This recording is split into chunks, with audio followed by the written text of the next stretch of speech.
dhow maqla qaar kamid ah haday jaamacadii soo dhameeyeen oo wax walba soo dhameeyeen gurigii bay dib ugu soo laabteen guur ma leh shaqana ma leh xaaya ragii wax guursanaya waxay leeyihiin anigu anaa shaqaysta waxaan rabaa gabar quraanka ilaahay taqaana oo guriga ii joogta oo anigu waxay rabtaa aan siiyo oo aan biilo oo ilmaha ii tarbiyaysa oo diinka ii bartaan rabaa mar raba gabar markaan ka laha iga daba ka lahada ayaduna shaqo u ka lahada oo tirada waalid baa waxay soo baro biil baa laga sugaya sidaadoo kale amba biil laga sugaya gabdhow maqla gabdhihii quraanka bartay markii hore la barahay qarash badan ku biximay $15 iyo wax lamid ah baa laga bixinay bas quraankii markay dhameeyeen oo tasxiix ay qaateen oo xifdigoodii iyo tajwiidkooda uu sugnaaday ayagoon qarash badan ba ku bixin ayaa markiiba dugsi quraan loo dhiibay oo mucallimada ay noqoto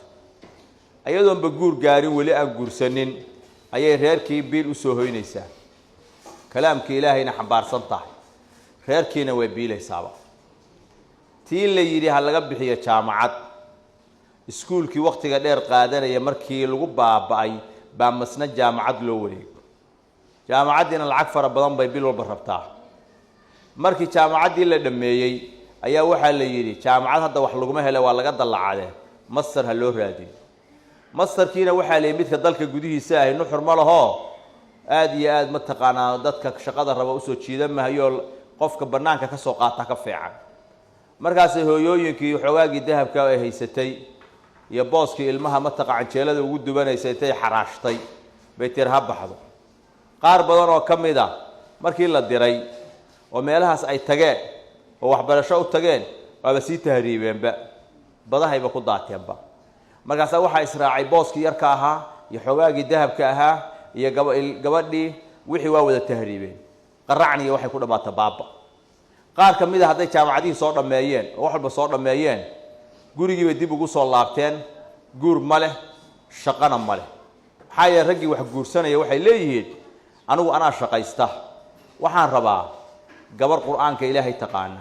oo guriga ii joogta oo anigu waxay rabtaa aan siiyo oo aan biilo oo ilmaha ii tarbiyaysa oo diinka ii bartaan rabaa mar raba gabar markaan ka laha iga daba ka lahada ayaduna shaqo u ka lahada oo tirada waalid baa waxay soo baro biil baa laga sugaya sidaadoo kale amba biil laga sugaya